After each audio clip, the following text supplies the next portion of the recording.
चलिए आज हम लोग देख लेते हैं पार्ट 5वां है धातु और अधातु का, जो हम लोग क्लास 10 में पढ़ रहे हैं। और सोचिए कि पार्ट 5 डेढ़ घंटा 2 घंटा का वीडियो बना है। निश्चित तौर पर कितना शानदार तरीके से आपकी पढ़ाई हुई होगी, आप इसका आकलन खुद से कर सकते हैं। एक एक वीडियो बहुत इंपॉर्टेंट है, जो आप नहीं देखे हैं तो आप सभी लोग देख लेंगे ताकि आपको समझ में आ जाए। कल हम लोग सोडियम का निष्कर्षण तक पढ़ा दिए थे, और सोडियम चूंकि अति क्रियाशील धातु था, हमने क्रियाशीलता का श्रेणी बना दिया था। क्रियाशीलता की श्रेणी में हमने देखा था कि एक ऐसा है, कुछ धातु ऐसे हैं जिसके अयस्क काफी क्रियाशील होते हैं, कुछ ऐसे धातु हैं जिनके क्रियाशील तो मध्यम गति से होते हैं, और कुछ एकदम मंद गति से होते हैं जो कम, माने उसको कह सकते हैं कम क्रियाशील धातु हैं। तो कल हमने सोडियम क्लोराइड से सोडियम का जो निष्कर्षण किया था ना, वो इसलिए किया था ताकि जो है हम लोग धड़ाक से इस बात का पता लगा सके कि यह जो है से अति क्रियाशील धातु का अयस्क है। और अति क्रियाशील अगर धातु का अयस्क होगा तो उसको 4 विधि नहीं लगाना होगा। 4 विधि कौन कौन बताए थे? धातु के निष्कर्षण की 4 विधि क्या लगाए थे? हमने आपको बताया था कि धातु के निष्कर्षण की जो 4 विधि है, जिसमें है धातु पहले सबसे पहले सांद्रण कर लीजिए। सांद्रण हम लोग 6 तरीके से करते हैं, पढ़ाए थे कि नहीं पढ़ाए थे? और उसके बाद हम लोग कहे थे कि उसके बाद धातु का ऑक्साइड का निर्माण करना है। जब धातु का ऑक्साइड का निर्माण होगा तो फिर उसका अवकरण करेंगे, यानी कि उसको मैंने हटाएंगे, और तब जाकर के धातु का शोधन करेंगे। तो ये 4 तरीके हम बताए थे। चारों तरीका अपनाने की जरूरत नहीं थी। किसमें? जो अत्यधिक क्रियाशील धातु के है ना ऑक्साइड होंगे उनमें। उसी में सोडियम था, सोडियम अति क्रियाशील में था, है ना। लेकिन आज हम लोग पढ़ेंगे, है ना। आप देख सकते हैं यहाँ पे, देखिए आपको हम बता रहे हैं क्रियाशीलता के आधार पर। यहाँ पे हमने कहीं लिखा भी होगा तो उसको हम दिखाते हैं। देखिए ये सब कल पढ़ाए थे। देखिए यहाँ पे सब वीडियो है, सबका बना हुआ है ना, जिसमें हम लोगों ने सारे चीजों को पढ़ाने का काम किया था।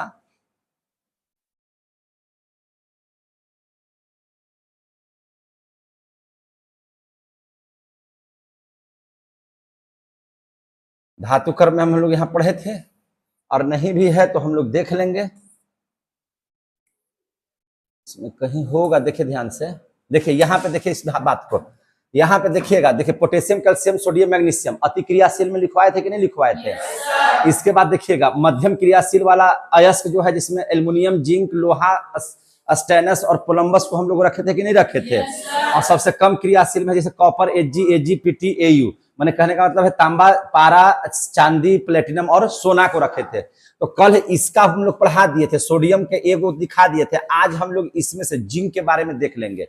जिंक मध्यम क्रियाशील वाला अयस्क है, तो इसमें आपका क्या हो जाएगा? सबसे पहले सांद्रण कर लेंगे, सांद्रण के बाद धातु का ऑक्साइड बना लेंगे, धातु के ऑक्साइड के बाद अवकरण करा देंगे, अवकरण के बाद जो हमको धातु, अशुद्ध धातु प्राप्त होगा, है ना, उसका शोधन कर देंगे, है कि नहीं है? तो ये चारों प्रक्रिया करना पड़ेगा। तो इस बात को समझने का प्रयास कीजिए। चलिए देखिए, इस बात को हम लोग समझने का प्रयास करते हैं कैसे। देखिए आज हम लोग पढ़ लेंगे जस्ता के अयस्क से जस्ता का निष्कर्षण। जल्दी जल्दी देखेंगे।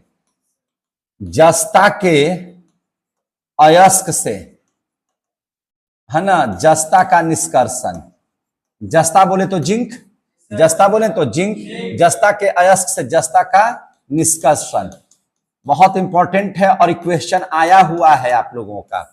निष्कर्षण में आपका सभी, मैंने सोडियम का भी आता है, लोहा का भी आता है, जस्ता का भी आता है। तो सबसे पहले आप लोगों को जस्ता के अयस्क से जस्ता का निष्कर्षण करने से पहले आप लोगों को क्वेश्चन कैसे आएगा? क्वेश्चन इस ढंग से आता है कि जस्ता के प्रमुख अयस्क को लिखिए, है ना, और जस्ता के प्रमुख अयस्क को लिखते हुए जस्ता का निष्कर्षण कीजिए।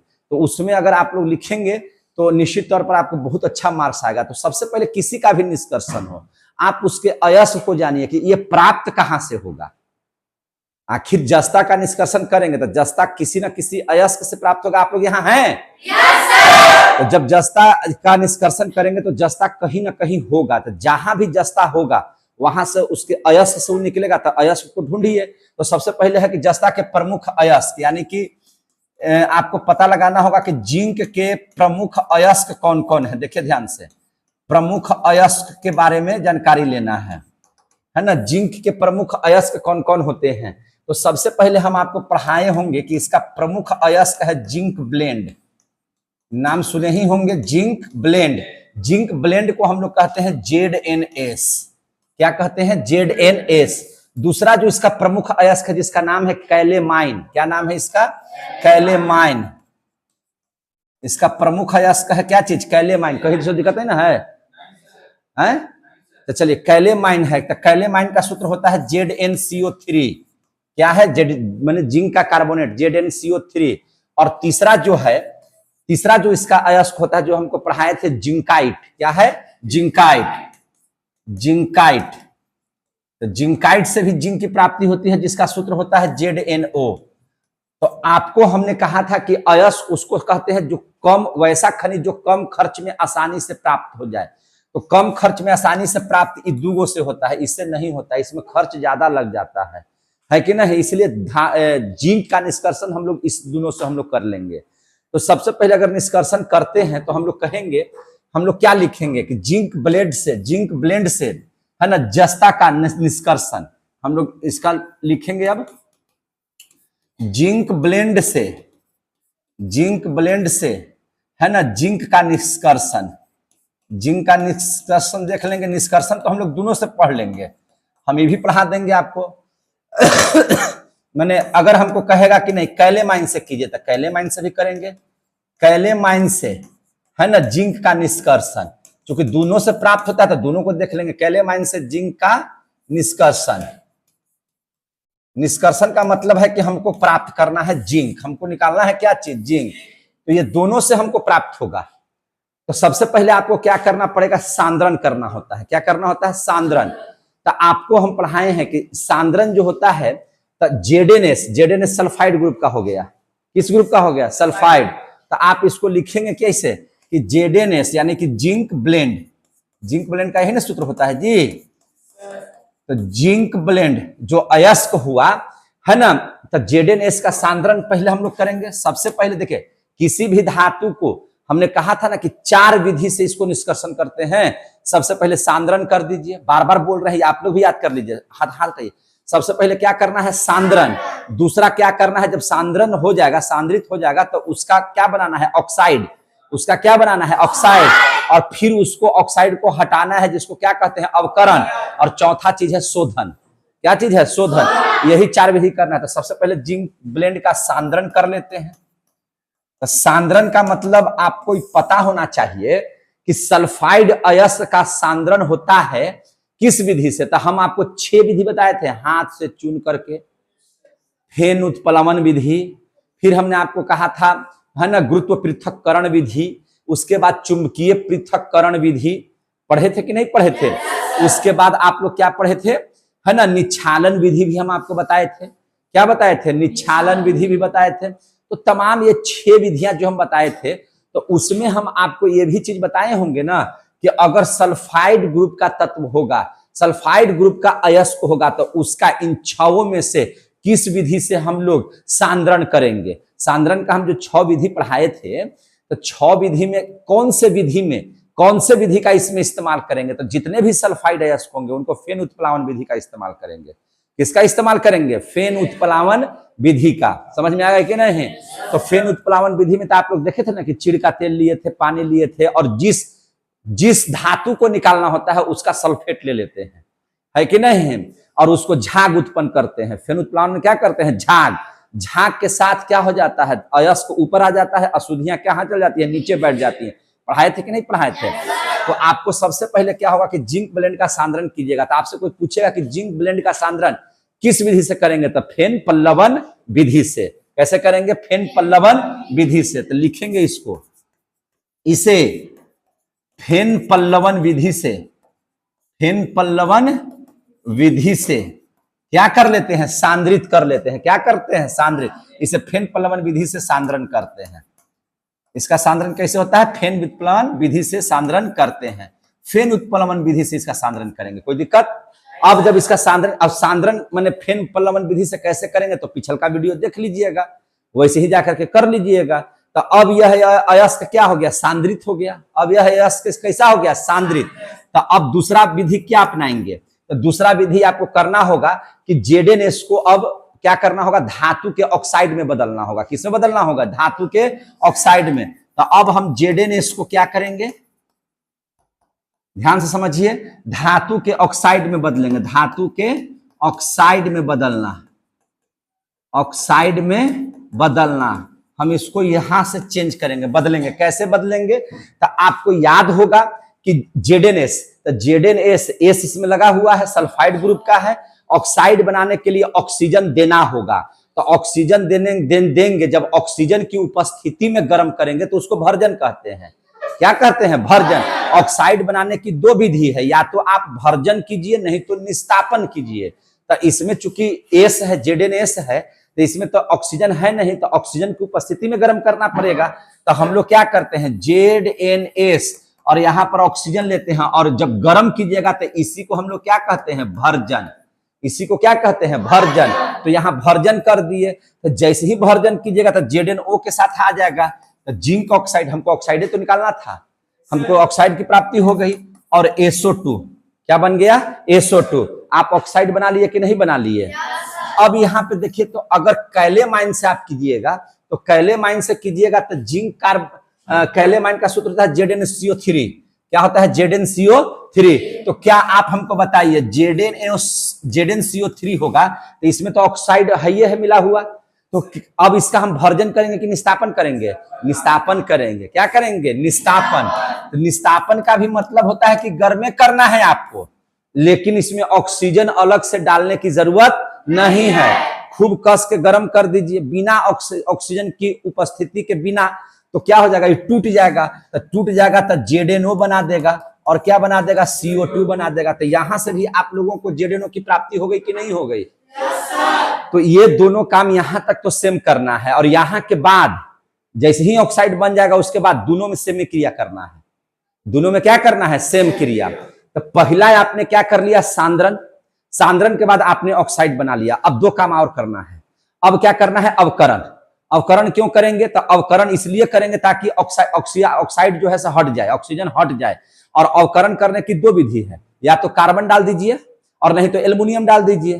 तो एल्युमिनियम किस में डलाता है? क्रोमियम ऑक्साइड में या मैग्नीज ऑक्साइड में। तो यहां तक क्रोमियम है ना मैग्नीज है, यहां तो Zn है कि नहीं? तो इसलिए इसमें क्या डालेंगे? कार्बन। इसमें क्या डाल देंगे? कार्बन। तो तीसरा क्या है? ZnO का अवकरण। अब यहां से दोनों के लिए कॉमन कर देते हैं। अब हम लोग क्या कर देंगे? जो जिंक ऑक्साइड की प्राप्ति हम लोगों को हो गई, जिंक ऑक्साइड की प्राप्ति हो गई, तो ZnO का क्या करेंगे? अवकरण। हम अहिजा काहे लिखे कि दोनों के लिए कॉमन हो गया, है कि नहीं? तो ZnO का अवकरण करेंगे। तो अवकरण करने के लिए हम यहां पर क्या लेंगे? कार्बन का इस्तेमाल करेंगे। तो इसमें अब क्या डाल देंगे? कार्बन। क्या डाल देंगे? कार्बन। तो कार्बन डालेंगे तो कार्बन ऑक्सीजन के साथ कार्बन मोनोऑक्साइड बना देगा, और जिंक अलग हो गया। अब यहां से Zn अलग और कार्बन मोनोऑक्साइड क्या हो गया? अलग। हमको जिंक तो मिल गया, हमको जिंक मिला कि नहीं मिल गया? लेकिन यह जिंक शुद्ध होगा कि अशुद्ध होगा? अशुद्ध। ये जो जिंक होगा हमारा क्या होगा? पूरा शुद्ध नहीं है, ये अशुद्ध है। अब इसका क्या करेंगे? शोधन। अब क्या करेंगे? शोधन। तो अब देखिए, शोधन इसका कर लेते हैं। अब हम लोग करेंगे Zn का शोधन। शोधन करेंगे तो शोधन का मतलब क्या हो गया? विद्युत अपघटन। करंट प्रवाहित करेंगे, ना सुधरेगा तो करंट सटा देंगे। बगल में नहीं सुधरता तो क्या करते हैं? करंट दे देते हैं, है ना? करंट देकर उसको शांत करते हैं। तो इसको भी नहीं सुधर रहा था, करंट दे देंगे। जे ना सुधरेगा उसको करंट डाल देंगे। समझ रहा कि नहीं? तो अब इसको करंट डाल देते हैं। तो जैसे ही करंट डालिएगा तो करंट किस में डालिएगा? तो देखिए, हमने कहा था कि जिस धातु का निष्कर्षण आपको करना है उसी का विलयन तैयार करना होगा, है ना? तो विलयन किसका होगा? ZnSO4 का हो जाएगा। किसका हो जाएगा? ZnSO4 का। तो एक ठो ऐसे कर करके आपको बर्तन लेना पड़ेगा, और इस बर्तन में दो चीजें रखना पड़ेगा। एक अशुद्ध जो Zn की प्राप्ति हो गया वो, है ना, उसकी एक छड़ ले लेना होगा, है कि नहीं? और एक ऐसा छड़ मान एक ठो एनोड का, एक ठो किसका लीजिएगा? कैथोड का। एक ठो किसका लीजिएगा? कैथोड का।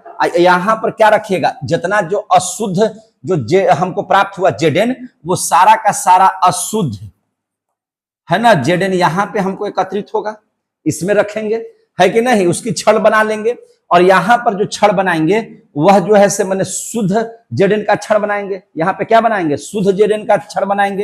ये दोनों जो है से Zn है, एक को प्लस कहेंगे और एक को माइनस। लेकिन जो विलयन तैयार होगा, तो हमने आपको सिखाया था कि जिस धातु का निष्कर्षण करना है उसी का आपको विलयन तैयार करना होगा। तो हम लोग बना रहे हैं, Zn को निकाल रहे हैं, तो ZnSO4 का विलयन डालना पड़ेगा। किसका विलयन? ZnSO4 का। इसमें किसका विलयन डाला हुआ है? ZnSO4 का विलयन डाला हुआ है। तो ZnSO4 का हम लोग क्या कर देंगे, अब वैद्युत अपघटन करेंगे। इसको हम लोग कहते हैं वैद्युत अपघट्य पदार्थ। इसको क्या कहेंगे, वैद्युत अपघट्य पदार्थ। ZnSO4 कैसा है, वैद्युत अपघट्य पदार्थ है, ये वैद्युत अपघट्य है। अब इसको हम लोग क्या करेंगे, अब इसको हम लोग सीधा हम लोग विद्युत करंट प्रवाहित कर दिए। तो विद्युत करंट जैसे ही प्रवाहित कीजिएगा तो ZnSO4 का जो विलयन है वो टूटेगा ना जी, वह टूटेगा तो क्या बना देगा, एक Zn प्लस बनाएगा और SO4 माइनस बना करके अलग करेगा। अब जितना एकरा में से, सुनिए ध्यान से, जितना एकरा में से अशुद्ध Zn है वो टूट टूट के कहां जमा होगा, इसमें सब जमा होते जाएगा, इसी में सब क्या होते जाएगा, जमा। और तब तक यह क्रिया करते रहेगा जब तक कि यहां से सब अशुद्ध Zn टूट करके शुद्ध में नहीं पहुंच जाए, है कि नहीं। और सारा शुद्ध का शुद्ध Zn यहाँ कैथोड पर क्या हो जाएगा, जमा हो जाएगा। सारा अशुद्ध Zn क्या हो जाएगा, कैथोड पर जमा हो जाएगा। क्योंकि धातु जो होता है प्लस होता है, वह भागता किधर है, माइनस की ओर। तो वह किधर भागेगा, माइनस की ओर, यानी कि कैथोड पर जाकर के क्या हो जाएगा, ये जमा हो जाएगा। और यहां से देखिएगा कैथोड पर, यहां से कैथोड पर शुद्ध धातु आपको प्राप्ति हो जाएगा, शुद्ध धातु की प्राप्ति, शुद्ध धातु Zn की प्राप्ति हो जाएगा। इसी प्रक्रिया प्राप्ति होगा। इसी प्रक्रिया को हम लोग क्या कहते हैं, शोधन। इसको क्या कहते हैं, शोधन। तो इसका मतलब आपको क्या लिखना होगा, तो इसको लिखेंगे, शोधन कैसे करते हैं, वैद्युत अपघटन द्वारा, वैद्युत अपघटन द्वारा, इस चीज को लिख देते हैं, वैद्युत अपघटन द्वारा, है ना, वैद्युत अपघटन द्वारा इसे अपघटित करने पर, इसे अपघटित करने पर, है ना, वैद्युत अपघटन द्वारा इसे अपघटित करने पर शुद्ध जिंक, है ना, कौन सा जिंक, शुद्ध जिंक कहां प्राप्त होता है, कैथोड पर। कहां प्राप्त होता है, कैथोड पर प्राप्त होता है। तो आपने कितना प्रक्रिया किया, पहला प्रक्रिया किया सांद्रण का, दूसरा प्रक्रिया किया ऑक्साइड में बदलने का, तीसरा प्रक्रिया किया, है ना, अवकरण कर दिया, और चौथा क्या कर दिया, शोधन। और जब ऐसा कर लिया तो आपको जिंक की प्राप्ति हो गई और जिंक का निष्कर्षण हो गया। आ गया समझ में, आ गया समझ में। तो जब मध्यम क्रियाशील धातु के अयस्क होंगे तो उनमें चारों विधि अपनाना पड़ेगा। देखिए नियम जान लीजिए, जब अत्यधिक क्रियाशील धातु का निष्कर्षण कीजिएगा तो सीधे गलाइए, शोधन कर दीजिए, सीधे गलाइए और शोधन कर दीजिए, मात्र दो विधि में हो जाएगा। लेकिन अगर मध्यम गतिशील, मध्यम क्रियाशील धातु का अयस्क होगा तो चारों फॉर्म में ले आइए। चारों फॉर्म का मतलब हो गया कि आप उसका सांद्रण कीजिए, ऑक्साइड में बदलिए, अवकरण कीजिए, शोधन कीजिए। लेकिन जब मंद क्रियाशील धातु के अयस्क होंगे तो उसमें आपको वैद्युत अपघटन यानी कि शोधन नहीं करना है, उसमें शोधन नहीं करना है, अवकरणे में सब मिल जाएगा। अवकरणे जब कीजिएगा ना, कार्बन या एल्युमिनियम से संयोग करा दीजिएगा ना, तो उसी में शुद्ध की धातु की प्राप्ति हो जाएगी। क्लियर हो गया कि नहीं हो गया।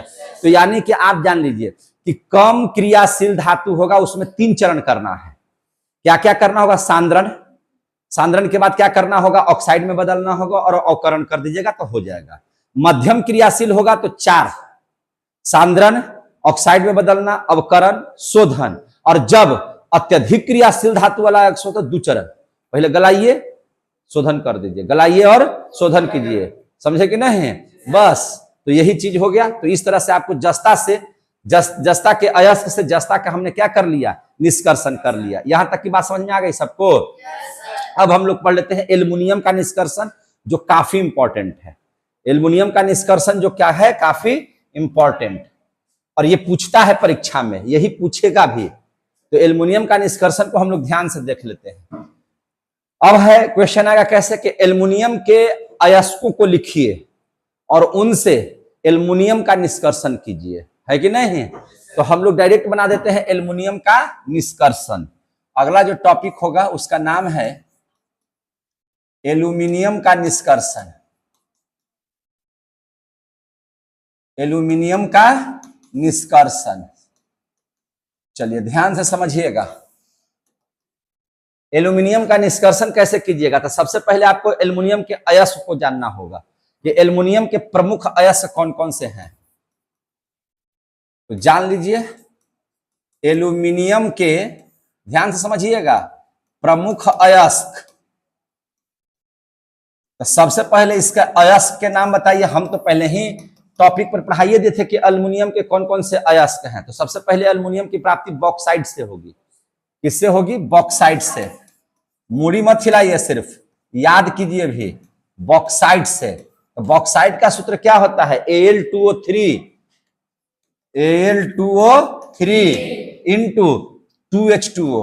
क्या होता है? 2H2O। समझ में आ गया बात? हम इसलिए बता रहे हैं ना कि दो गो अयस्क का एक के नाम है, उसका रासायनिक सूत्र एक ही है। जैसे देखिए बॉक्साइट का भी सूत्र है Al2O3 इंटू 2H2O। और दूसर का जो है, दूसर का एल्युमिनियम का जो प्रमुख अयस्क है जिसका नाम है कोरंडम। क्या नाम है? कोरंडम। याद रखिएगा, कोरंडम। और कोरंडम का सूत्र होता है Al2O3। क्या होता है? Al2O3। तो दोनों का तो सूत्र एक ही है। तो ये इसको कहेंगे कोरंडम और इसको कहेंगे क्या चीज? बॉक्साइट। लेकिन इसमें जल का अणु मिला हुआ रहेगा तब। जल का कितना अणु? 2। तो ये हो गया बॉक्साइट, और जल का अणु हटा दीजिएगा तो होगा कोरंडम। दोनों में आसमान जमीन का फर्क है, समझे कि नहीं? जैसे मेरा नाम बीटू सर है, तो बीटू सर के नाम से वो हम ही है कि और कोई है? तो दोनों का सब एक ही हो जाएगा? दोनों हैं तो इसका मतलब दोनों एक ही हैं। अरे भैया हम अलगे हैं, वो अलगे हो जाएगा, है कि नहीं? आप ही के नाम से अगर कोई और हो जाएगा तो वही हो जाएगा, क्योंकि बाप माई सब सारा चीज चेंज होगा, उसका गुण सब चेंज हो जाएगा। तो दोनों का नाम है एक ही, देख रहे हैं कि नहीं? Al2O3 तो इसका मतलब ये समझे कि बॉक्साइट लिखे हैं कि कोरंडम लिखे हैं। जब जल लगा देंगे दो अणु तो बॉक्साइट, और नहीं लगाएंगे तो कोरंडम। क्या हो जाएगा? कोरंडम। और तीसर का जो प्राप्ति होता है वो होता है क्रायोलाइट से। किससे प्राप्ति होता है? क्रायोलाइट से। क्रायोलाइट से। तो क्रायोलाइट बोलेंगे तो इसका मतलब क्या हो जाएगा? बताइए, क्रायोलाइट का सूत्र क्या होता है? Na3Al F6। याद रहेगा? Na3Al F6 ये है क्रायोलाइट का। लेकिन हम लोग धातु का निष्कर्षण मुख्य रूप से किससे करते हैं? बॉक्साइट से। किससे करते हैं? बॉक्साइट से। क्योंकि अयस्क की परिभाषा है कि कम खर्च में आसानी से जो प्राप्त हो जाए, तो कम खर्च में इससे आसानी से प्राप्त हो जाता है बॉक्साइट से, है ना? उसी से हम लोग क्या निकाल लेते हैं? एल्युमिनियम। तो अब सबसे पहले एल्युमिनियम का निष्कर्षण करेंगे। किससे करेंगे? तो एल्युमिनियम का निष्कर्षण हम लोग बॉक्साइट अयस्क से करते हैं। किससे करते हैं? बॉक्साइट अयस्क से। तो ये बात को लिख दीजिए कि एल्युमिनियम का निष्कर्षण, एल्युमिनियम का निष्कर्षण है ना, एल्युमिनियम का निष्कर्षण है ना, मुख्यतः बॉक्साइट अयस्क से किया जाता है। मुख्यतः किससे किया जाता है? बॉक्साइट अयस्क से। बॉक्साइट अयस्क से किया जाता है। बॉक्साइट अयस्क से किया जाता है। तो बॉक्साइट अयस्क का सूत्र क्या हो गया? Al2O3 into 2H2O। इससे किया जाता है। समझ में आ गई बात? तो सबसे पहले आप क्या कीजिएगा? सांद्रण। सबसे पहले क्या कीजिएगा? सांद्रण। आपको सांद्रण करना होगा। सांद्रण 6 विधि से होगा। कितना विधि से होगा? 6 विधि से होगा। तो अब आप हमको बताइए इसका कौन सा विधि लगाएंगे? 6 विधि में कौन सा लगाएंगे? तो अरे गदहवन, लास्ट में तो ना पढ़ाए थे ना, एल्युमिनियम का ना पूरा नीचे पढ़ाए थे, जो निछालन वाला में पढ़ाए थे। नहीं आपको ध्यान में है जी? देख ना रे पगला, देखिए यहां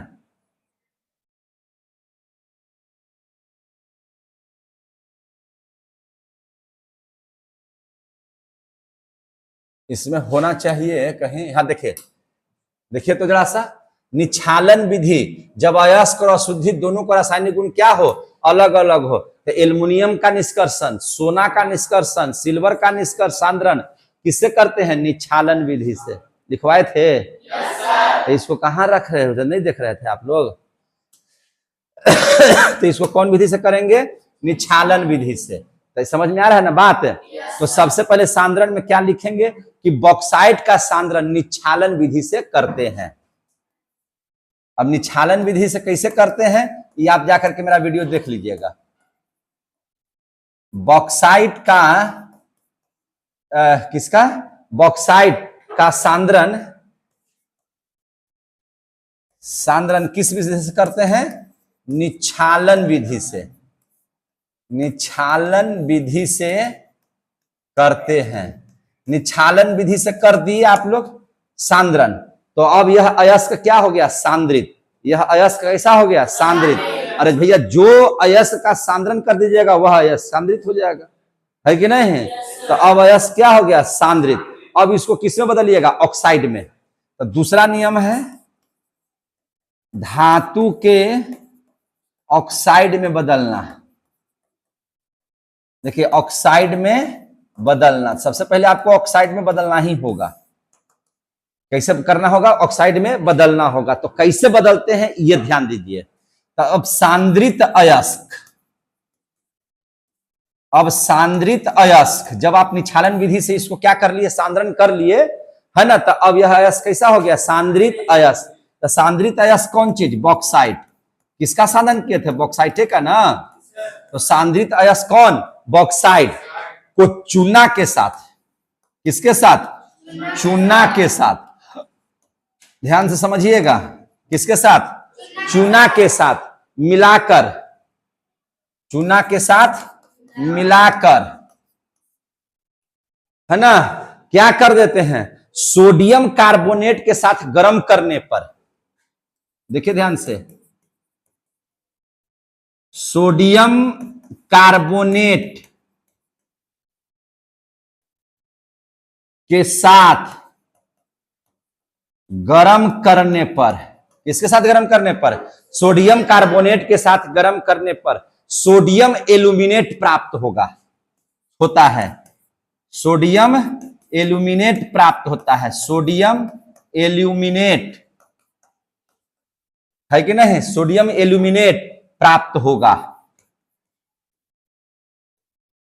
जब आप सांद्रित अयस्क यानी कि बॉक्साइट को चूना के साथ मिला करके सोडियम कार्बोनेट के साथ गर्म कीजिएगा। तो हम हटाइए हाथ, हमको क्या चीज की प्राप्ति होगी? Sodium aluminate. और यह सोडियम एल्यूमिनेट जल में घुलनशील है। यह सोडियम एल्यूमिनेट किसमें है? जल में घुलनशील है। तो याद रखिए कैसे करेंगे। तो आपने लिया सांद्रित अयस्क बॉक्साइट को, और बॉक्साइट का सूत्र होता है Al2O3। क्या है? Al2O3। जब आप सांद्रित कर लिए तो सांद्रित करने के बाद ये क्या हो गया? उसमें से जल के अणु क्या हो गए? गायब हो जाते हैं, ठीक है कि नहीं है? तो अब Al2O3 है। अब इसको आप लोगों ने क्या किया? Sodium carbonate Na2CO3 sodium carbonate के साथ क्या कर दिया? गर्म कर दिया। जैसे ही इसको हम लोग गर्म कर दिए तो हमको क्या चीज की प्राप्ति हो गया? सोडियम एल्यूमिनेट का। तो यानी कि हमको बन गया NaAlO2। क्या बन गया? NaAlO2, जिसको हम लोग कहते हैं सोडियम एल्यूमिनेट। क्या कहते हैं? Sodium aluminate. और सोडियम एल्यूमिनेट क्या है? यह जल में घुलनशील है। यह जल में क्या है? घुलनशील है। घुलनशील है। यह जल में क्या है? घुलनशील है। तो अब देख लीजिए क्या करेंगे। अब हम लोग क्या करेंगे? ये जो सोडियम एल्यूमिनेट है NaAlO2, जिसको हम लोगों ने क्या कहा? Sodium aluminate. अब इसको हम लोग क्या करेंगे? इसको जल में घोलने पर यह जल में क्या हो जाएगा? घुल जाता है। यह जल में क्या हो जाता है? घुल जाता है। सोडियम एल्यूमिनेट को जल में घुलाने पर, जल में घुलाने पर यह जल में घुल जाता है। यह जल में घुल जाता है, ठीक है? और जैसे ही जल में घुल जाएगा तो क्या हो जाएगा? अशुद्धि जो है वह अलग कर देगा। अशुद्धि को क्या कर देगा? अलग। घुल जाता है और अशुद्धि क्या हो जाता है? अलग। और अशुद्धि क्या हो जाता है? अलग हो जाता है। अलग हो जाता है। कोई दिक्कत यहां तक? अशुद्धि क्या कर देगा? उसको अलग कर देगा। अब क्या करेंगे? इस सोडियम एल्यूमिनेट को, है ना, सोडियम एल्यूमिनेट के विलयन को हम 50 डिग्री या 60 डिग्री सेंटीग्रेड तक गर्म करेंगे। किसकी उपस्थिति में? कार्बन डाइऑक्साइड मिला करके। कैसे? कार्बन डाइऑक्साइड मिला करके। जैसे ही कार्बन डाइऑक्साइड मिला देंगे ना, तो हमको क्या प्राप्त हो जाएगा? एल्युमिनियम का हाइड्रोक्साइड प्राप्त हो जाएगा। AlOH का होल 3 प्राप्त हो जाएगा। और वह अवक्षेप के तौर पर नीचे बैठ जाएगा। कहां बैठ जाएगा? नीचे बैठ जाएगा। समझ में आ रही है बात? तो इस बात को लिखना पड़ेगा। कैसे लिखेंगे कि NaAlO2 मीन्स क्या चीज, सोडियम एल्यूमिनेट। बार बार एक नंबर इतना नहीं लिखेंगे, आप इतना ही समझेंगे कि सोडियम एल्यूमिनेट है। सोडियम एल्यूमिनेट के विलियन को कितना डिग्री सेंटीग्रेड पर, 50 डिग्री से लेकर के कितना डिग्री सेंटीग्रेड तक, 60 डिग्री सेंटीग्रेड तक गर्म कर इसमें क्या मिला देंगे, कार्बन डाइऑक्साइड। मिलाने पर जैसे ही कार्बन डाइऑक्साइड मिला दीजिएगा तो Al का हमको OH प्राप्त हो जाएगा, AlOH का होल 3, जिसको आप लोग कह सकते हैं सोडियम एल्युमिनियम हाइड्रोक्साइड। क्या कहिएगा, एल्युमिनियम हाइड्रोक्साइड के अवक्षेपण अभिक्रिया पढ़े थे ना, जिसमें रवा के रूप में वह बढ़ जाता है, तो वह क्या हो जाता है, अवक्षेप के रूप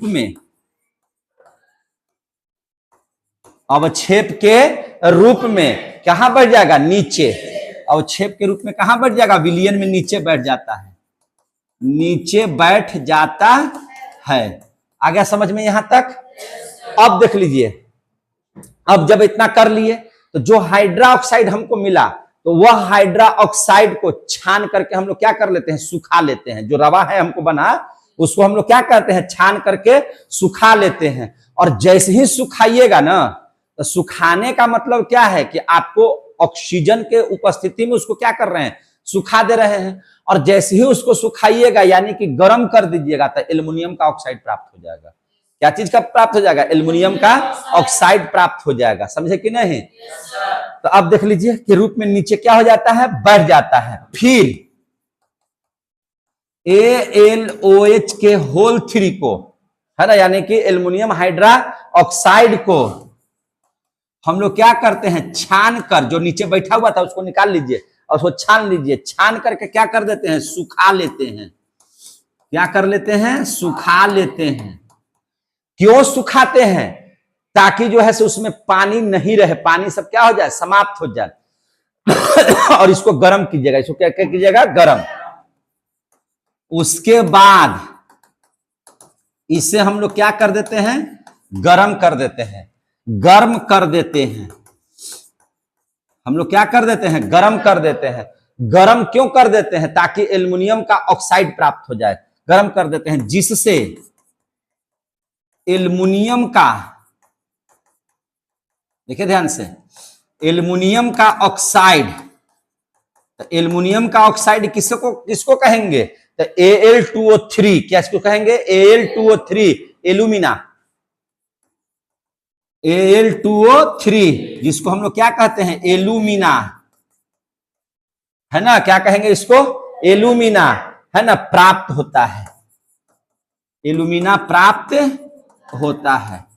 हमको एल्यूमिना ही निकालना था। हम जो इतनी प्रक्रिया जो किए ऑक्साइड में बदलने के लिए, इतना सारा काम जो किए, वह किस लिए किए, एल्यूमिना प्राप्त करने के लिए। यह एल्यूमिना Al2O3 की प्राप्ति हमको हो गई। O3 का मतलब हो गया ऑक्साइड इसमें आ गया, है ना। हमको तो ऑक्साइड ना बनाना था, तो ऑक्साइड हमको किस रूप में मिला, एल्यूमिना के रूप में। क्लियर हो गया?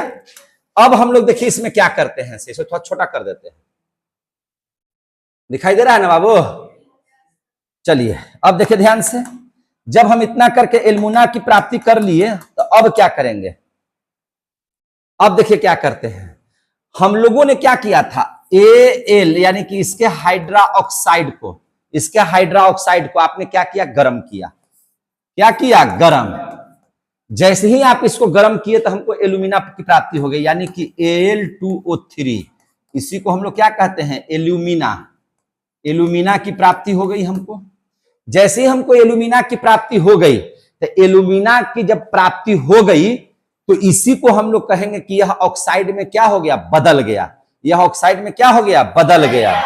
अब जैसे ही यह ऑक्साइड में बदलेगा, तो यहां से हम लोग एल्युमिनियम को क्या कर लेंगे, प्राप्त कर लेंगे। क्या कर लेंगे, प्राप्त कर लेंगे। और इसको प्राप्त करके हम लोग क्या करेंगे, सीधा सीधी इसको शोधन कर देंगे। क्या कर देंगे, शोधन।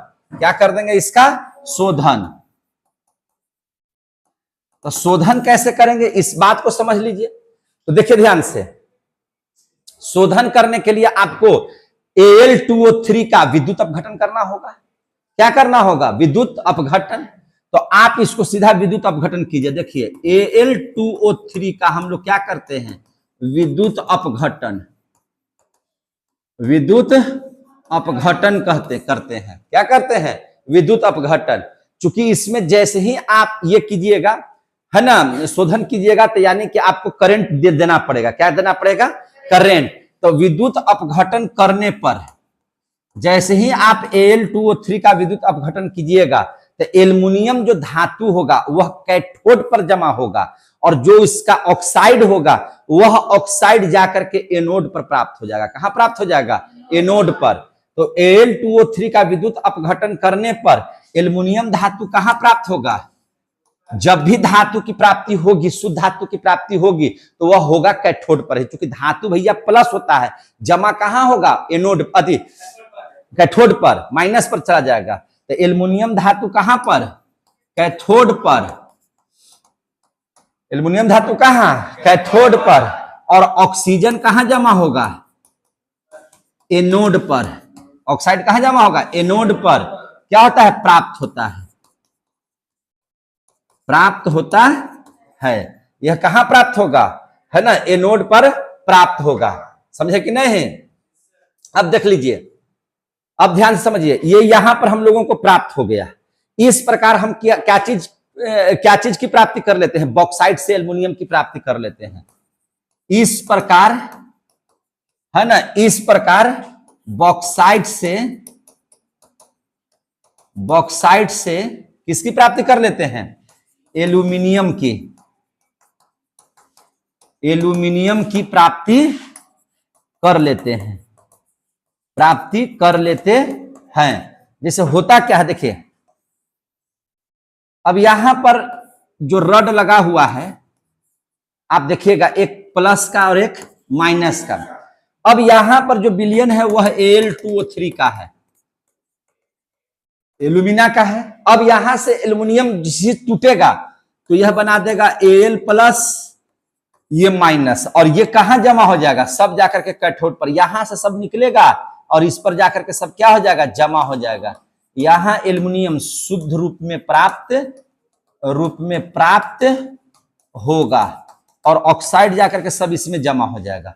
और O2 कहां जमा होगा, एनोड पर जमा होगा। और इस प्रकार से इसका भी हम लोग क्या कर लेते हैं, निष्कर्षण कर लेते हैं। और इस प्रकार से हम लोग इसका भी निष्कर्षण कर लेते हैं। इतनी सारी बातें आपको लिखना पड़ेगा। यहां पे आप देखिए, कार्बन डाइऑक्साइड जो मिलाए हैं, तो यह आपने अवकरण किया है।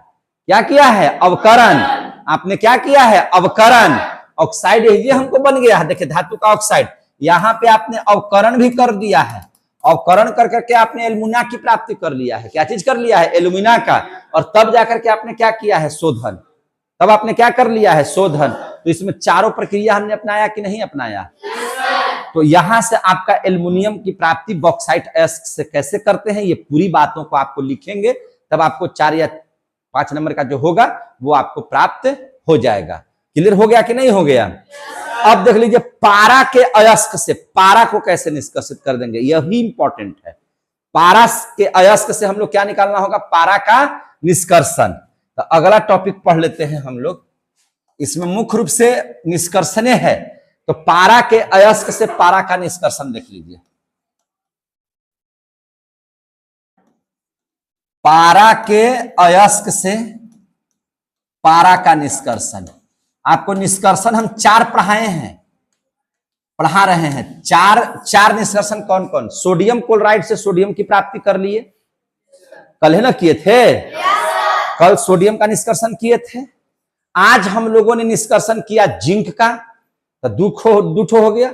फिर हमने निष्कर्षण किया एल्युमिनियम का, तो तीसरा निष्कर्षण। अब हम लोग निष्कर्षण कर रहे हैं किसका, पारा का। तो ये जब 4 गो निष्कर्षण आप लोग जब पढ़ ली, तो यही 4 गो में से 1 गो आपको क्वेश्चन आएगा। समझ में आ रही है बात। तो अब सबसे पहले पारा का अयस्क कौन होता है, ये आसान है। पारा का अयस्क क्या होता है बताइए। अरे भैया, अभी तो आप लोगों को पढ़ाए थे, इसका भी सल्फाइडिक अयस्क होता है, जिसको कहते हैं सीनेबार। क्या कहते हैं, सीनेबार। सीनेबार का सूत्र होता है HGS। क्या होता है, HGS, पारा सल्फाइड, है कि नहीं। HGS, जिसको हम लोग क्या कहते हैं, सीनेबार। तो कोई पूछेगा कि पारा कहां से मिलता है, तो सीने बार से। पारा मीन्स क्या चीज? अरे भैया देख रहे हैं, अब आया समझ में पारा? पारा क्या है? धातु होते हुए भी क्या है? द्रव्य अवस्था में पाया जाता है। किस अवस्था में है? द्रव्य अवस्था। आ गया समझ में ना? अधिकांशतः धातु में क्या होते हैं? ठोस। धातुएं कैसी होती हैं? ठोस। लेकिन ये कैसा होता है? द्रव। तो पारा जो है, जिसकी प्राप्ति कहां से करते हैं? सीने बार से, जिसका सूत्र होता है HgS। और निश्चित है कि सल्फाइड अयस्क हो गया ये। और सल्फाइड अयस्क को सांद्रण हम लोग कैसे करेंगे? तो फेन पल्लवन विधि से। कैसे करेंगे? फेन पल्लवन। जहां सल्फाइड लगेगा, क्या कर रहा है जी? जहां सल्फाइड लगेगा वह उसका सांद्रण कैसे करेंगे? फेन पल्लवन विधि से। तो सबसे पहले इसका सांद्रण कर लीजिए। तो सांद्रण, इसका सांद्रण कैसे होता है? फेन पल्लवन विधि से। इसका सांद्रण फेन पल्लवन विधि से करते हैं। विधि से करते हैं। जैसे ही फेन पल्लवन विधि कर लीजिएगा तो सांद्रण हो गया। अब सांद्रण जो अयस्क होगा उसको सांद्रित बोलेंगे। अब इसको ऑक्साइड में बदल दीजिए। अब इस धातु को किस में बदलिएगा? धातु के ऑक्साइड में बदलिए। ऑक्साइड में आपको बदलना पड़ेगा। ऑक्साइड में बदलना है। क्या करना है? ऑक्साइड में बदलना है। तो ऑक्साइड में बदलने के लिए आपको क्या करना पड़ेगा? आपको ऑक्सीजन अगर डालिएगा तो भर्जन, ऑक्सीजन ऑलरेडी है तो निस्तापन, गर्म करना पड़ेगा आपको, है कि नहीं? तो इसको हम लोग क्या करेंगे बदलने के लिए? तो HgS है, एकरा में कहीं ऑक्सीजन है तो ऑक्सीजन डालिए। ऑक्सीजन डाल दिए तो ऑक्सीजन जैसे ही डालिएगा तो इस क्रिया को क्या कहते हैं? भर्जन। इस क्रिया को क्या कहते हैं? भर्जन। तो ये बना देगा क्या चीज? HgO और प्लस SO2। यहां ऑक्साइड बन गया कि नहीं बन गया? यहां ऑक्साइड बन गया कि नहीं बन गया? अब ऑक्साइड जब बन गया तो अवकरण करेंगे ताकि यह ऑक्सीजन हट जाए। तो तीसरा क्या हो जाएगा? अवकरण कीजिए। तीसरा क्या कीजिए? अवकरण। तो अवकरण करने के लिए दो विधि है, या तो एल्युमिनियम मिलाइए नहीं तो कार्बन मिलाइए। तो भैया इसमें कार्बन मिलेगा, चूंकि इसमें न मैग्नीज ऑक्साइड है ना क्रोमियम ऑक्साइड है। क्रोमियम ऑक्साइड और मैग्नीज ऑक्साइड रहेगा तो हम लोग एल्युमिनियम मिलाते हैं। तो यहाँ इस दोनों में से कुछ नहीं है, यहाँ तो Hg है। तो सीधा हम लोग HgO में क्या मिला दीजिएगा? कार्बन। जैसे ही कार्बन मिला दीजिएगा तो Hg अलग हो गया और कार्बन मोनोऑक्साइड क्या हो जाएगा? अलग। हमको पारा मिल गया। लेकिन यह पारा क्या हो गया? देखिए यहाँ पे, यह पारा यहाँ पे शुद्ध होगा। क्या होगा? शुद्ध होगा। चूंकि आप देखिए इस मैटर को यहां पे समझने का प्रयास कीजिए फिर से एक बार। यहां पे समझिए, Hg आपको कम क्रियाशील वाला अयस्क है। देखिए नहीं यार, Hg क्या है? देखिए Hg यहां लिखा हुआ कम क्रियाशील वाला में। और कम क्रियाशील वाला में हमने पहले ही कहा था कि शोधन नहीं करना। शोधन नहीं करना है। आगे समझ में? शोधन किसमें करेगा? इसमें और इसमें। इसमें तो डायरेक्ट शोधन कर देना है, समझे कि नहीं? और इसमें शोधन करना ही नहीं है। इसमें डायरेक्ट करना है, इसमें करना ही नहीं। तो इसमें शोधन करेंगे? अब नहीं। हमको तो ऐसे ही मिल गया ही। हमको तो क्या हुआ? ऐसे ही मिल गया। तो देखिए ध्यान से, अब हमको यहां से Hg मिल गया। तो Hg यहाँ पे शुद्ध है क्या? शुद्ध है तो शुद्ध है। यहाँ पे क्या हो गया? शुद्ध हो गया। तो लिखेंगे बिना शोधन किए, बिना शोधन किए, बिना शोधन किए, है ना, यह शुद्ध होता है। बिना शोधन किए ही यह क्या होता है? शुद्ध होता है। शुद्ध होता है। यह क्या होता है? शुद्ध होता है। इस प्रकार हम पारा की प्राप्ति करते हैं। इस प्रकार सीने बार अयस्क से, सीने बार अयस्क से पारा बोले तो Hg की प्राप्ति करते हैं। प्राप्ति करते हैं। हो गया इसका निष्कर्षण। अब आप बताइए हमको, अब आपको हमने अत्यधिक क्रियाशील में से भी एक धातु का किया, सोडियम का। मध्यम क्रियाशील में जिंक और एल्युमिनियम का करके दिखाया। और अत्यधिक क्रियाशील में हम आपको किसका दिखा दिए? पारा का। तीनों के तीनों को दिखा दिए निष्कर्षण का गो। बोलिए, सबसे आसान तो परे है। सबसे आसान पारा का निष्कर्षण अगर परीक्षा में आ जाएगा तो धड़ाक से नहीं लिखा जाएगा, फटाक से लिखा जाएगा। और इस प्रकार से सारा का सारा निष्कर्षण हम लोग क्या कर लिए? पढ़ लिए। अब देख लीजिए, अब देख लेते हैं धातु का संक्षारण। अब क्या पढ़ लेते हैं अगला टॉपिक, धातु का संक्षारण। देखिए ध्यान से, अगला टॉपिक है धातु का संक्षारण। धातु का संक्षारण, संक्षारण बोले तो बोलिए, बोलिए संक्षारण में धातु का नष्ट होना, जंग लग करके नष्ट हो जाना संक्षारण कहलाता है। नहीं, आपका जो है से दोस्तों के साथ बिगड़ जाना आपका संक्षारण हो गया। बात समझ में आ गई? न समझ में आई बात? संक्षारण का मतलब क्या होता है? नष्ट होना या क्षय होना। संक्षारण का मतलब क्या चीज? जोर से बोलो। नष्ट होना या क्षय होना। समझ में आ गई बात? तो धातु का नष्ट होना क्या कहलाता है? संक्षारण। धातु का नष्ट होना या क्षय होना क्या कहलाता है? संक्षारण। नहीं याद हो गया? तो इसको इतनी भाषा में लिख देते हैं। कैसे लिख देते हैं? आखिर कैसे नष्ट होगा? आखिर नष्ट होगा वायु में जो ऑक्सीजन है उसकी वजह से, या वायु में जलवाष्प है उसकी वजह से, या वायु में कार्बन डाइऑक्साइड है उसकी वजह से, या वायु में SO2 है उसकी वजह से, या वायु में जो है से H2S है, हाइड्रोजन सल्फाइड है उसकी वजह से, या जो भी वायुमंडल में पाया जाता है जिसकी भी वजह से अगर धातु नष्ट हो रहा है तो उसी को कहेंगे धातु का संक्षारण। क्या कहेंगे? धातु का संक्षारण। और धातु का संक्षारण क्या होगा? धातु का ऊपरी परत नष्ट हो जाएगा। धातु का ऊपरी परत क्या हो जाएगा? नष्ट। और लोहा में जंग लगने का मतलब क्या है? ऊपरी परत का नष्ट हो जाना है कि नहीं है? अब इसको कैसे लिखेंगे? धातु की ऊपरी परत, देखिए ध्यान से, धातु की ऊपरी परत, धातु का जो ऊपर वाला लेयर है, जैसे मान लीजिए इसका है तो ऊपर वाला लेयर यही है ना? तो धातु का ऊपरी परत हवा का ऑक्सीजन, हवा में क्या क्या पाया जाता है? बोलो ना यार। ऑक्सीजन पाया जाता है, या कार्बन डाइऑक्साइड है, या जलवाष्प है, क्या है? जलवाष्प है, या SO2 है, या आपको H2S है, जो भी है हम अब ETC कर देंगे, जो भी उसमें पाया जाता है ना, द्वारा धातु का, है ना, धातु का क्षय होना। धातु का क्षय होना। क्षय का मतलब क्या चीज? क्षय यानी कि नष्ट होना। क्षय का मतलब नष्ट होना, है ना? क्षय या नष्ट होना धातु का संक्षारण कहलाता है। धातु का संक्षारण कहलाता है। धातु का संक्षारण कहलाता है। आ गया समझ में मेरे भाई? क्या कहलाता है? धातु का संक्षारण कहलाता है। समझे कि नहीं? जैसे आपके यहां लोहा है तो लोहा में जंग कैसे लगेगा? जरा सा बताइए तो। लोहा में अच्छा, एक काम कीजिए, लोहा को, रड को पानी में डाल दीजिए, जंग लगेगा? न लगेगा, जब तक कि उसको ऑक्सीजन न मिले। जब तक कि उसको ऑक्सीजन न मिले। जंग लगने के लिए दोनों का होना जरूरी है, पानी का भी, माने नमी का भी, और ऑक्सीजन का भी। समझे कि नहीं? हवा का भी। तो लोहा में जंग कब लगेगा? जब लोहा में नमी बोले तो पानी, और क्या रहे? ऑक्सीजन। क्या रहे? ऑक्सीजन।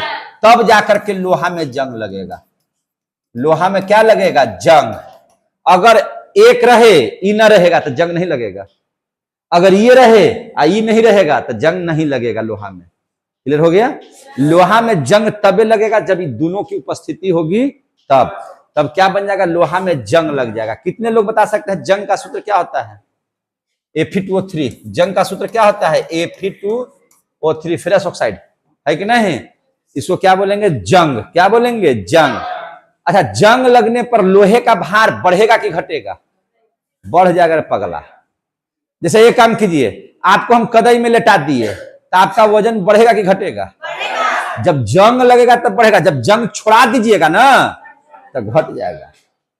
इस बात को बार बार बोलते हैं, लोहे में जब जैसी जंग लगेगा तो वजन क्या हो जाएगा? बढ़ जाएगा। बल्कि लिख देते हैं, देखिए ध्यान से, लोहा में जंग लगने पर वजन उसका क्या होता है? वजन बढ़ जाता है। लेकिन जंग हटाने पर वजन घट जाता है। अब आया समझ में? बात समझिए उसी तरह से, जैसे आपको कीचड़ में हम लेटा दिए, पूरा गए कीचड़ में डाल कर निकालेंगे और तौलेंगे तो पहले से वजन बढ़ेगा ना जी। और जा करके फिर नहा देंगे बढ़िया से, सब बढ़िया से साफ कर देंगे तो क्या हो जाएगा, वजन आपका घट जाएगा। जब से जंग लगेगा तो उसके अलर बलर चीज उस पर जम गया तो उसका वजन यहाँ बढ़ जाएगा। लेकिन आप जंग छुड़ाने के लिए क्या करते हैं, थोड़ी थोड़ी सी करके झाड़ते हैं, तो झाड़िएगा तो ऊपरी परत उसका क्या हो जाएगा, झड़ जाएगा। जैसे ही झड़ेगा तो उसका वजन क्या हो जाएगा, घट जाएगा। तो हमने यही पूछा कि जंग लगने पर वजन क्या होता है, बढ़ जाता है, लेकिन जंग हटाने पर वजन क्या हो जाएगा, घट जाएगा। आ गया समझ में? तो संक्षारण को रोकना होगा ना। तो संक्षारण को रोकने का उपाय अगला पढ़ लेते हैं। संक्षारण को और रोकने का उपाय, क्या क्या चीज उपाय है, देखिए ध्यान से। संक्षारण को रोकने का क्या क्या उपाय है, इसको हम लोग देख लेते हैं।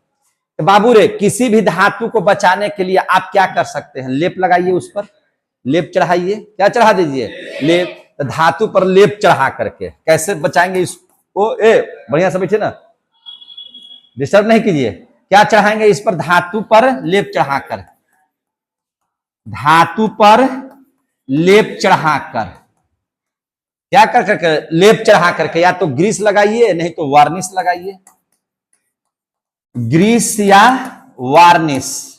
जैसे ही आप लगाइएगा ना ग्रीस या वार्निश, तो वह धातु जो है से बच जाएगा, धातु क्या हो जाएगा, बच जाएगा। दूसरा, जैसे ही आप देख लीजिए, कुछ धातु जो है से अपना सुरक्षा कवच स्वयं बना लेते हैं। जैसे कैसे कर्ण का अपना सुरक्षा कवच था, उसका सुरक्षा कवच अपना था ना। तो याद रखिए, कुछ धातु द्वारा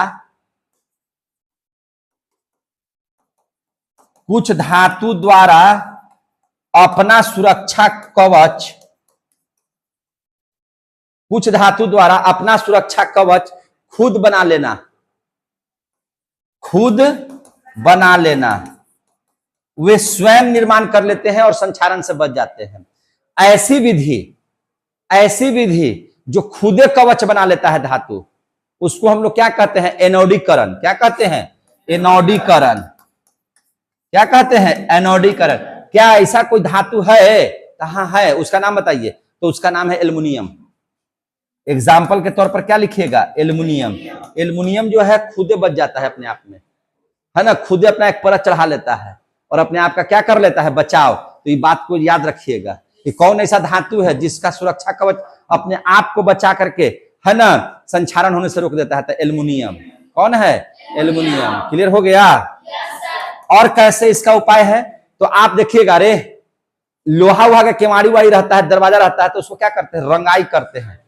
क्या करते हैं, रंगाई। रंगाई क्यों करते हैं, ताकि इसमें जंग उंग नहीं लगे। क्या हो जाए, जंग उंग नहीं लगे। तो हम लोग क्या करते हैं, रंगाई करके या पेंट करके, रंगाई करके या पेंट करके हम लोग क्या कर देते हैं, है ना, इसको संक्षारण होने से बचा लेते हैं। चौथा, और क्या है चौथा में, जस्ता का परत चढ़ा करके, जस्ता का क्या करके, परत चढ़ा करके, जस्ता का परत चढ़ाकर, जस्ता का परत चढ़ा करके। जस्ता का जब परत चढ़ाइएगा तो उसी को कहते हैं जस्तीकरण। उसी को क्या बोलते हैं, जस्तीकरण। या उसी को हम लोग क्या बोलते हैं, देखिए संस्कृत में बोला जाता है यशद। यशद मैंने जस्ता, यशद मैंने जस्ता, और उसका लेप चढ़ाते हैं तो यशद लेपन। इसी को क्या कहते हैं, यशद लेपन। क्या बोलता है जी, इसको क्या बोलते हैं, यशद लेपन। यशद मैंने जस्ता, लेपन मैंने लेप दीजिए, लीप दीजिए, तो उसको बोलते हैं, संस्कृत शब्द है यशद लेपन, है कि नहीं।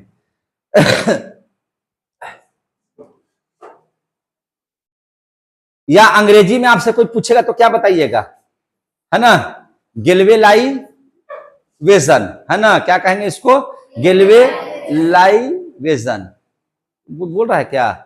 अब देख लीजिए पांच। अच्छा, जस्ता का जस्तीकरण कैसे करेंगे, देखिए ध्यान से। विद्युत माने अथी, इसका जस्ता का कैसे करेंगे, जिंक का एक घोल बना लेंगे और उसमें किसी धातु को उसमें डाल देंगे और निकाल लेंगे, तो लिप चढ़ जाएगा कि नहीं चढ़ जाएगा। तो उसी को कहते हैं क्या चीज, जस्तीकरण। अब देख लीजिए पांचवा टॉपिक। पांचवा है विद्युत लेपन करके, विद्युत के द्वारा, विद्युत के माध्यम से लेपन कर देते हैं, उसको कहते हैं विद्युत लेपन। क्या कहते हैं? विद्युत लेपन। विद्युत के माध्यम से जब लिप दीजिएगा तो उसको क्या कहेंगे? विद्युत लेपन। विद्युत लेपन करके, ध्यान से समझिएगा, जब विद्युत के माध्यम से उसको लिपिएगा तो उसको क्या कहेंगे? विद्युत लेपन। विद्युत के द्वारा धातु पर किसी अन्य धातु का लेप चढ़ाना क्या कहलाता है? विद्युत लेपन। तो विद्युत लेपन में क्या लिखेंगे? लिखेंगे ऐसे कि विद्युत के द्वारा, विद्युत के द्वारा किसी अन्य धातु का,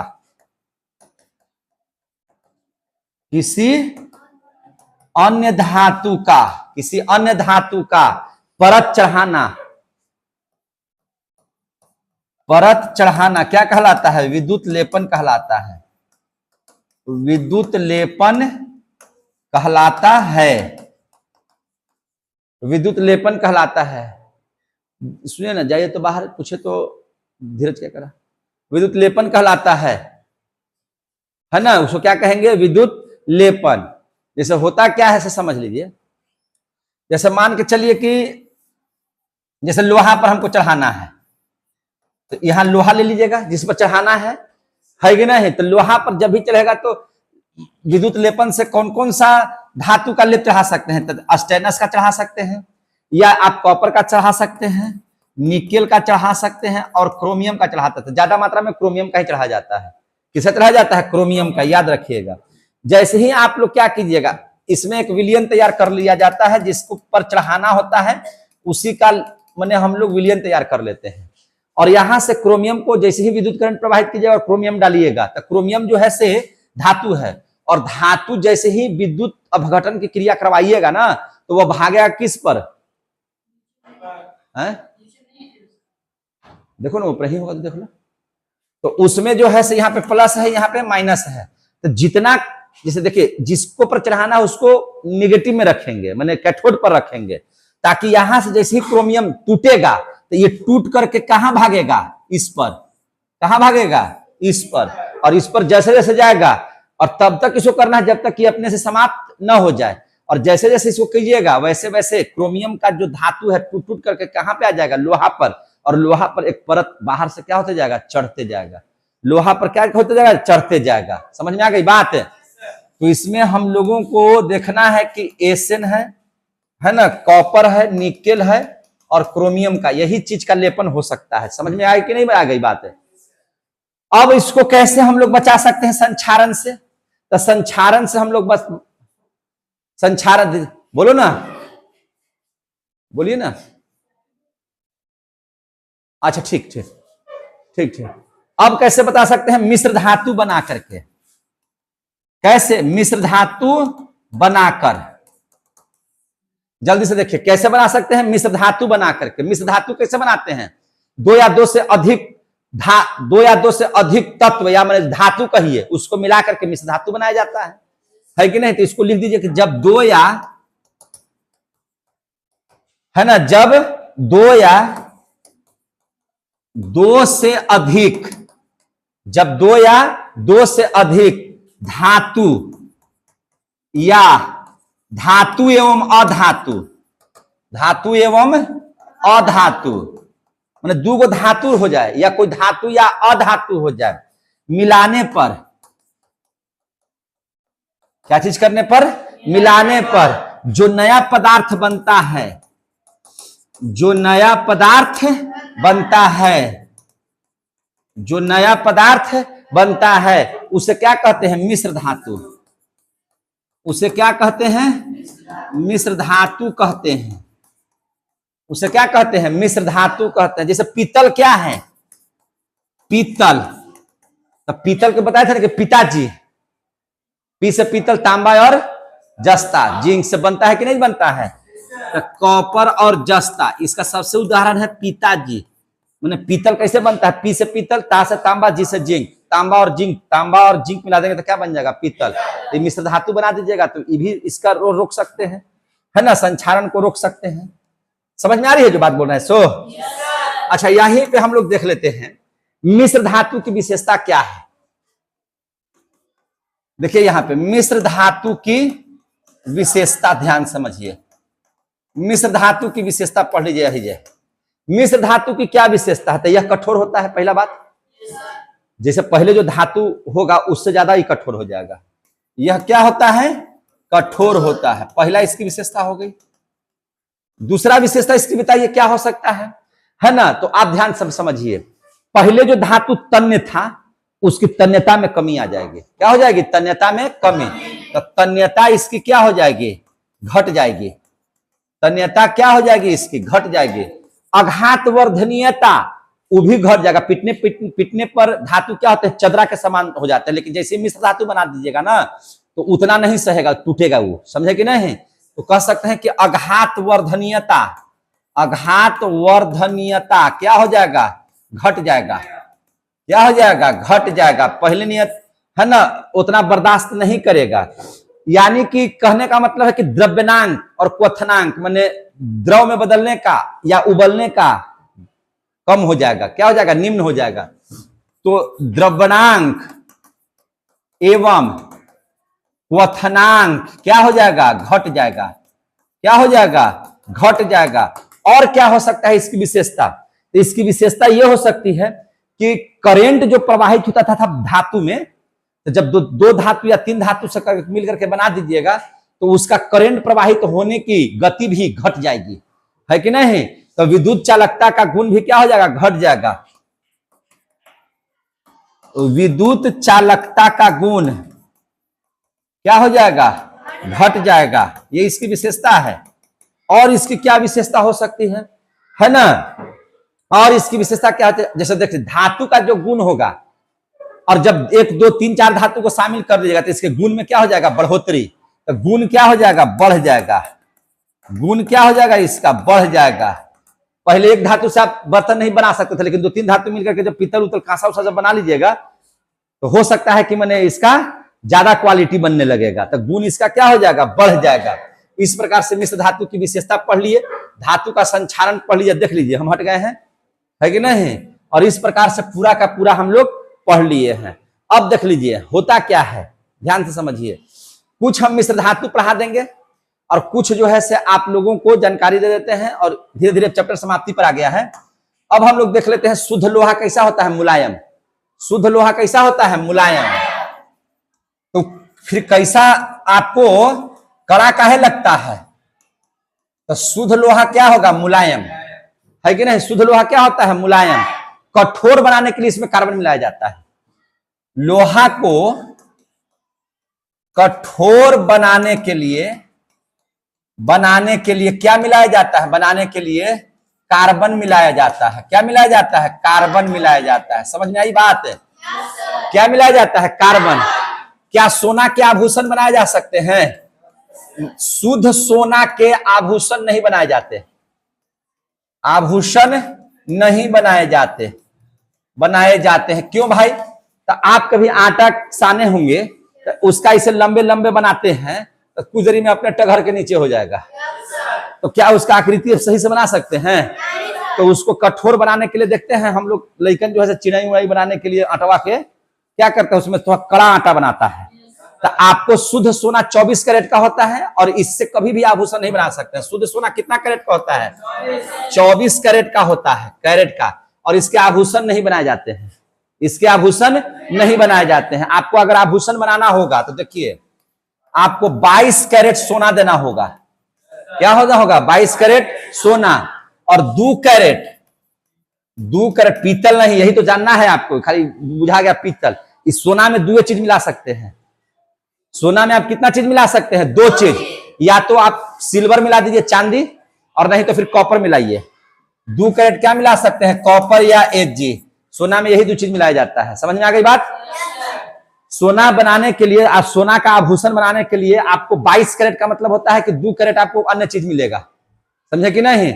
अगर कोई कहता है कि नहीं हम 18 कैरेट सोना दे रहे हैं तो 18 कैरेट और प्लस 6 कैरेट आपको क्या मिल जाएगा?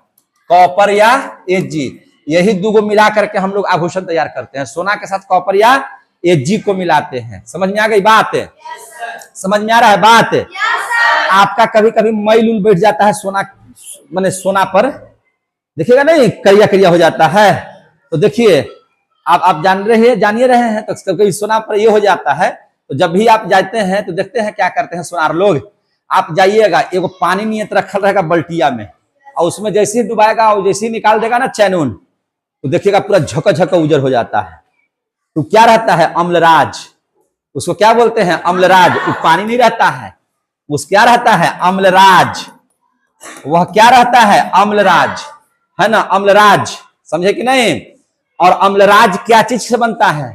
तो अम्लराज बनता है 3 गो HCl और एक ठो रहता है HNO3। एक क्या रहता है? HNO3 का घोल। ये दोनों का घोल रहता है, उसमें लगेगा पानी जैसा। जैसे ही डालेगा ना बाबू, ऊपरी परत समाप्त।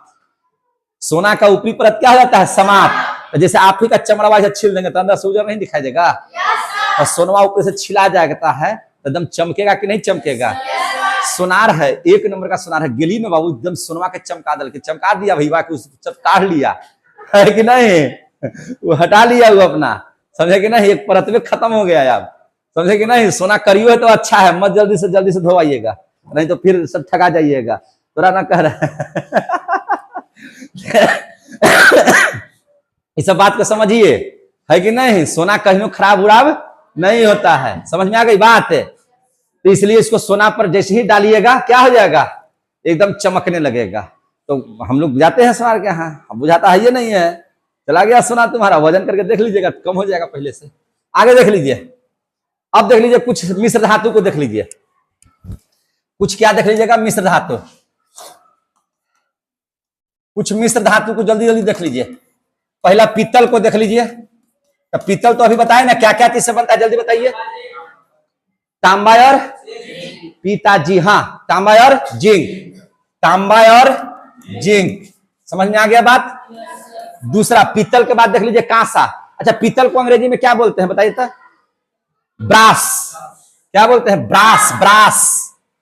पीतल को क्या बोलते हैं? ब्रास। और कांसा, कांसा को क्या बोलते हैं? ब्रॉन्ज। क्या बोलते हैं? ब्रॉन्ज। कांसा को क्या बोलते हैं? ब्रॉन्ज। तो कांसा किसी से बनता है? अच्छा, पीतल का उपयोग कहाँ है? इसका उपयोग कहाँ करते हैं हम लोग? बर्तन बनाने में। बर्तन बनाने में होता है, बर्तन बनाने में। और क्या यहाँ पे? मूर्ति बनाने में। पीतल का मूर्ति नहीं देखे हैं? तो बर्तन बनाने में इसका उपयोग होता है, या मूर्ति बनाने में। और नहीं तो रिवॉल्वर के गोली देखे हैं? अरे ठाई ठाई मारे वाला गोली बनाने में, रिवॉल्वर का गोली बनाने में, गोली बनाने में नहीं। किसका इस्तेमाल होता है? पीतल। ना कहता पीतल डाल देंगे, अरे डायलॉग बोलता है ना कि पीतल में सब घुसा देंगे तेरे अंदर में। सही में ना, पीतल में क्या चीज? गोली बनता है पीतल में, उसमें बारूद भरा रहता है। हम पढ़ाए हैं आपको, जब हम अति पढ़ा रहे थे ना मंगल पांडे का, तो उसमें कैसे गोली बनता है उसको पढ़ाए हैं। ऐसे बम गोली सब बनाने के लिए सिखा देंगे, लेकिन चुप है, वीडियो नहीं बनाएंगे उसका। समझे कि नहीं? ऐसा आप लोगों को सिखा देंगे कैसे गोली बनता है से, अब बम कैसे बनता है सब बता देंगे, है ना। लेकिन उसका सही इस्तेमाल करने के लिए है। केमिस्ट्री है का नहीं, सब चीज है जी। अब देख लीजिए कांसा। तो कांसा क्या चीज से बनता है? तो कांसा बनता है कॉपर और टीन से। कैसे बनता है? कॉपर और टीन, ये दोनों को मिलाइएगा तो क्या बन जाएगा? कांसा। क्या बन जाएगा? कांसा। तो कांसा का उपयोग किस में बनाते हैं? बर्तन बनाने में करते हैं। उपयोग कहाँ करते हैं? बर्तन बनाने में। बर्तन बनाने में। और कहाँ करते हैं? मूर्ति बनाने में। कहाँ करते हैं? मूर्ति बनाने में। सिक्का वगैरह का भी निर्माण करने में, सिक्का बनाने में भी इसका इस्तेमाल होता है। समझे कि नहीं? तो ये सब जगहों पर होता है। शोल्डर, और जहां पे आप लोग जोड़ते हैं जी, धिका करके और वैसे से जोड़ देते हैं, नहीं देखते हैं इलेक्ट्रिक वाला, तो उसको क्या बोलते हैं? शोल्डर। तो शोल्डर में क्या रहता है? टीन और शीशा। एसएन और पीबी को आपस में मिलाइएगा ना तो क्या बन जाएगा? शोल्डर। क्या बन जाएगा? शोल्डर। तो किसी धातु के साथ अगर विद्युत तार को जोड़ना है तो सोल्डिंग कर दीजिए, है कि नहीं? धातु के साथ तार जोड़ने के लिए, तार जोड़ने के लिए उपयोग में होता है, उपयोग में होता है कि नहीं जी? बोलिए। आप लोग सोल्डिंग नहीं करवाए हैं? तो सोल्डर किसी से बनता है? एसएन प्लस पीबी से। ये सब याद रखिए, समझे कि नहीं? अब आता है ड्यूरालुमीन। ड्यूरालुमीन तो ड्यूरालुमीन कैसे बनता है? तो इसमें 5 चीज होता है। कितना चीज? 5 चीज। कौन कौन? एल्युमिनियम, ये वायुयान जो बनता है ना, हल्का होता है ये। तो जो हवाई जहाज सब जो बनता है ना, हवाई जहाज, एरोप्लेन, ये सब, एरोप्लेन तो अंग्रेजी शब्द हो गया, जैसे हेलीकॉप्टर, तो इस सब में इसका इस्तेमाल होता है, समझे कि नहीं? या वाहन का कोई पार्ट्स पुर्जा बनाना होता है तो उसमें इसका उपयोग होता है, या कभी कभी बर्तनों बनाने में इसका उपयोग हम लोग करते हैं। तो इसमें क्या क्या चीज मिला रहता था? एल्युमिनियम, कॉपर, मैग्नीज, और क्या मिला हुआ रहता है? मैग्नीशियम और सिलिकॉन। मैग्नीशियम और सिलिकॉन इससे ही बनता है। जैसे देखिए एल्युमिनियम इसमें रहेगा 95%। कितना परसेंट? 95। मैग्नीशियम कितना रहेगा? 3%। मैग्नीज कितना रहेगा? तो 1%। 1%। मैग्नीशियम कितना रहेगा? 0.05%। और सिलिकॉन कितना रहेगा? 0.05, अरे 0.5% जी, 5%। ठीक है ना? तो देखिए, तो 95, 3, 98, 99, अब 100% हो गया कि नहीं हो गया? तो ड्यूरालुमीन, क्या नाम है इसका? ड्यूरालुमीन।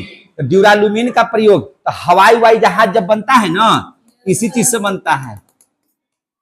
हवाई जहाज, हेलीकॉप्टर, है ना, वाहन के पार्ट पुर्जे, है ना, या बर्तन वगैरह भी इस्तेमाल करते हैं बनाने में। बर्तन बनाने में ड्यूरालुमीन का उपयोग हम लोग करते हैं। समझ में आ गई बात? तो ये सबको ध्यान में रखिएगा। इस सब का उपयोग हम लोग यहाँ पे करते हैं। और है सर? हाँ है। कुछ और पढ़ लीजिए, देख लीजिए। 5वां में आपको पढ़ने के लिए किताब में दिया हुआ है स्टेनलेस इस्पात। क्या है नाम उसका? स्टेनलेस इस्पात। तो स्टेनलेस इस्पात कैसे बनता है, ध्यान समझिएगा। तो स्टेनलेस इस्पात जो बनता है वह लोहा का रहता है ना, ज्यादा मात्रा में। और उसमें क्या क्या चीज मिलाया जाता है? तो कॉपर, क्रोमियम और निकेल। क्रोमियम और निकेल। और काफी कठोर होता है स्टेनलेस स्टील। यह क्या होता है? काफी कठोर होता है। फिर इसके बाद आपको आएगा नाइक्रोम। नाइक्रोम नहीं देखे हैं जी, जिसमें हीटर वोटर में जो तरवा लगा रहता है। तो नाइक्रोम कैसे बनता है? तो लोहा से। कैसे? लोहा उसमें मुख्य रूप से रहता है। साथ ही क्या रहता है? क्रोमियम। और क्या रहता है? निकेल। और साथ में और एक चीज जुड़ा हुआ, 2 चीज जुड़ा होता है, वो रहता है मैग्नीज और कार्बन। इतना चीज मिला दीजिएगा तो क्या बन जाएगा? नाइक्रोम। क्या बन जाएगा? नाइक्रोम। समझे कि नहीं? आपके किताब में दिया हुआ है कि रेल की पटरियों को जोड़ने के लिए, रेल की जो पटरी होती है, बीच में अगर गैपिंग होता है उसको कैसे जोड़ा जाता है? अगर टूट गया तो कैसे जोड़ते हैं?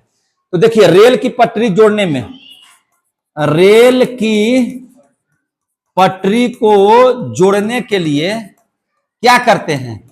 जैसे मान के चलिए कि रेल की पटरी है, आज इसको जोड़ना है, तो यहां पर खूब बढ़िया से चौड़ा, देखिए इस तरह से ऐसे बर्तन होता है।